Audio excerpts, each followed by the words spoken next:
Ya, hari ini saya mau bercerita lagi tentang kisah perjalanan seorang anak manusia.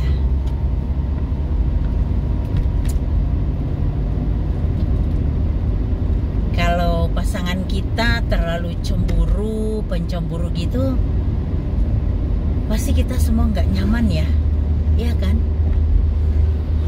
Pasti nggak nyaman. Nah, saya ada di konselingin seorang ibu muda. Orangnya sih cantik, manis. Tapi suaminya ini sangat pencemburu. Bahkan kalau saking cemburunya, suaminya kalau istrinya di rumah kebetulan nggak berangkat kerja, istrinya tuh dikunci di dalam rumah. Istrinya dikunci, nggak boleh keluar dari kamar.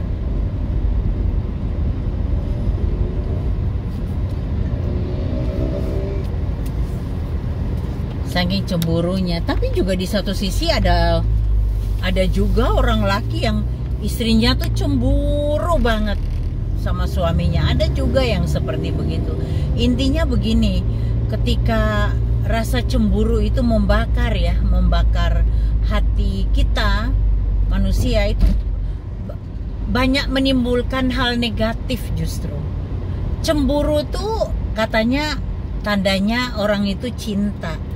Tapi masa cinta seperti itu sih? Sampai membatasi pasangan gak bisa bebas, pasangan gak boleh keluar rumah, pasangan gak boleh bekerja saking cemburunya. Bicara dengan lawan jenis yang gak ada apa-apa, mungkin orang lewat aja tanya alamat aja gak boleh. Kan aneh ya.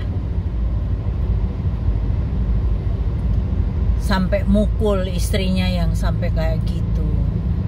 Istrinya dipukul, dicabai rambutnya. Kebetulan rambutnya ibu ini hitam legam, panjang, rambutnya tebel banget. Ya seperti itulah. Itu suaminya lingkari rambutnya tuh di tangan gini, ditarik kencang-kencang, diseret sampai istrinya jatuh, diseret di jalan, di aspal. Padahal dari tempat kerja loh. Susah memang kalau dapat suami yang pencemburu atau istri yang pencemburu. Ribut terus, tidak ada kedamaian.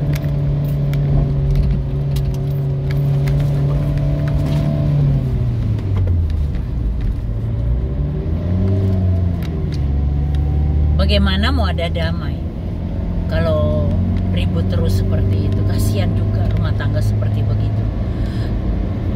Dan memang saya lihat mereka ini pasangan yang walaupun diberkati di gereja, tapi mereka ini Kristen yang Kristen KTP. Artinya Kristen yang melakukan ibadah itu sebagai ritual aja, sebagai orang Kristen. Tidak punya hubungan yang dekat dengan Tuhan, tidak takut akan Tuhan. Itulah sebabnya timbul masalah-masalah seperti itu. Roh cemburu membakar seperti itu, luar biasa. Terjadi pemukulan KDRT, untung aja tidak sampai ke polisi. Kalau lapor ke polisi kan urusannya jadi panjang. Istrinya sampai memar-memar, dipukul. Kaki sama sikutnya juga luka karena digeret-geret, diseret di aspal. Di jalan ditarik aja gitu. Parah.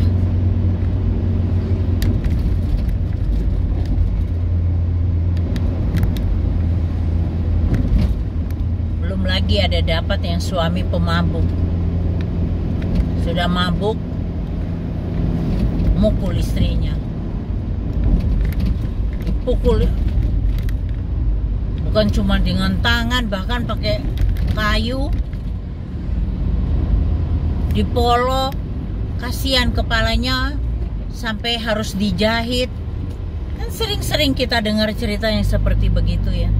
Itu intinya semua karena tidak ada satu hubungan yang dekat dengan Tuhan. Kalau orang itu punya satu hubungan yang dekat dengan Tuhan, pastinya tidak demikian. Saling mengasihi, benar-benar mengasihi.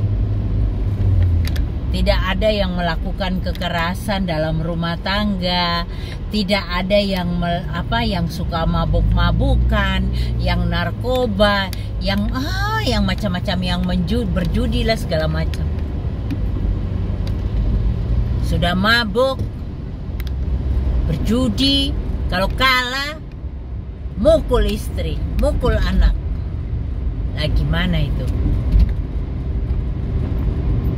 Orang Kristen loh itu. Orang Kristen kok begitu ya, mempermalukan Tuhan.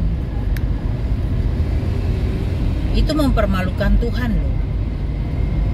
Karakter kita di dalam kehidupan, di dalam masyarakat itu, karakter kita menunjukkan siapa Tuhan kita.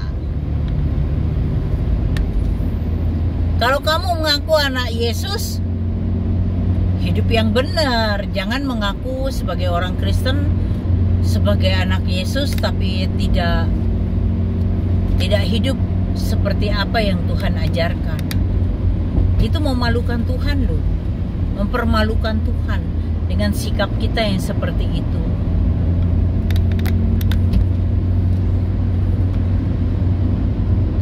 Cemburu yang membawa maut juga ada. Yang saking cemburu membunuh. Nanti sudah diproses polisi di dalam penjara baru menyesal. Kenapa bisa begitu? Ya karena hidup kita nggak benar di hadapan Tuhan. Akhirnya bukan Roh Kudus yang tinggal di dalam kita, tetapi roh iblis yang di dalam kita. Sehingga kita bisa melakukan hal-hal yang tidak terpuji di hadapan Tuhan. Hal-hal yang buruk.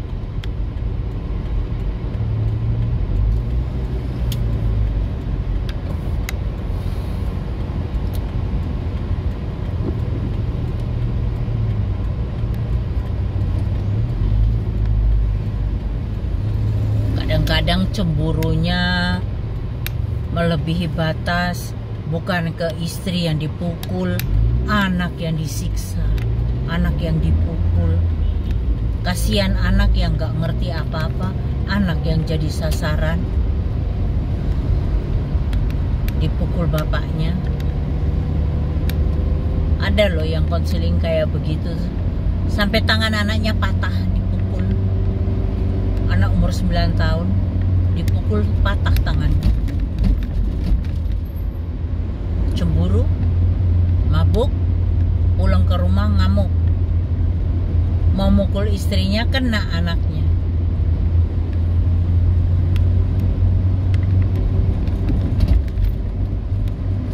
Kehidupan orang Kristen itu kan harusnya mencerminkan kehidupan Kristus. Hati-hati kalau kamu tidak hidup di dalam Tuhan, jangan ngaku orang Kristen ya. Mempermalukan Tuhan.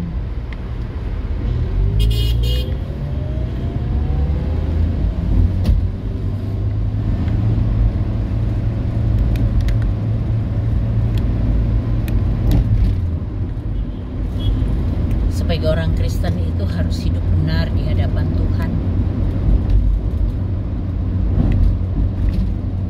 Cemburu yang terlalu juga nggak bagus. Aduh, bis itu ngawur ya, kok sampai nganan banget, mau nabrak aku.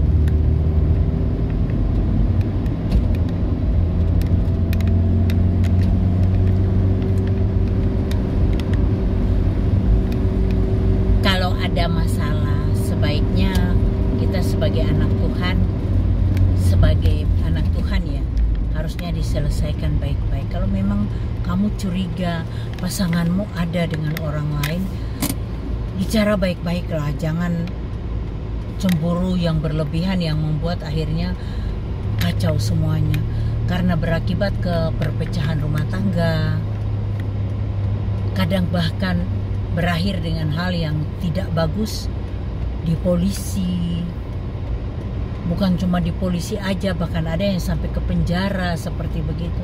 Karena emosi yang sesaat. Emosi yang, kalau aku bilang sih emosi yang apa ya, yang memang apa ya bunyi?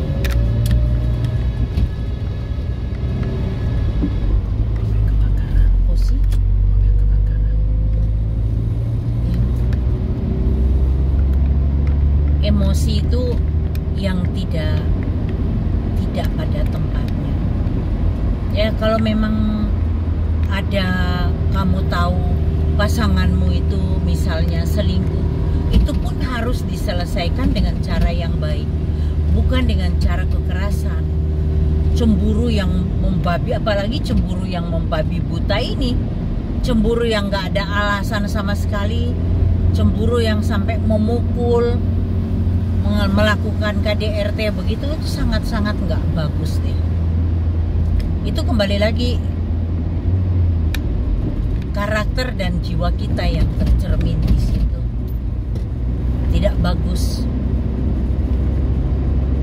Sebagai orang Kristen kita harusnya tidak demikian.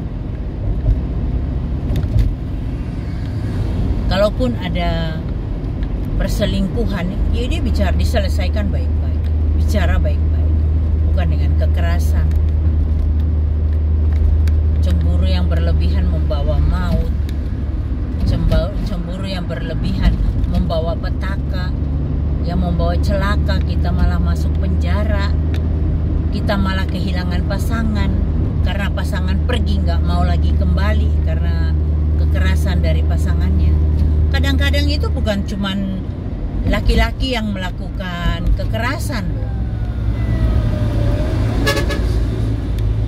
Kadang-kadang itu justru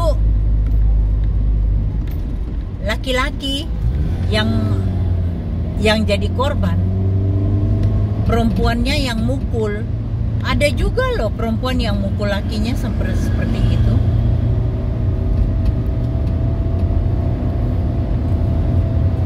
Intinya cemburu itu nggak bagus. Cemburu yang berlebihan itu nggak bagus lah. Merusak jiwa.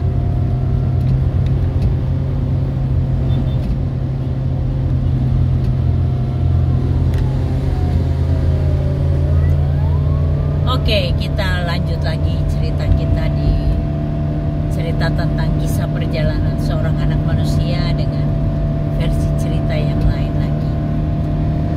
Karena manusia itu punya banyak sekali cerita dalam kehidupan. Tuhan Yesus memberkati.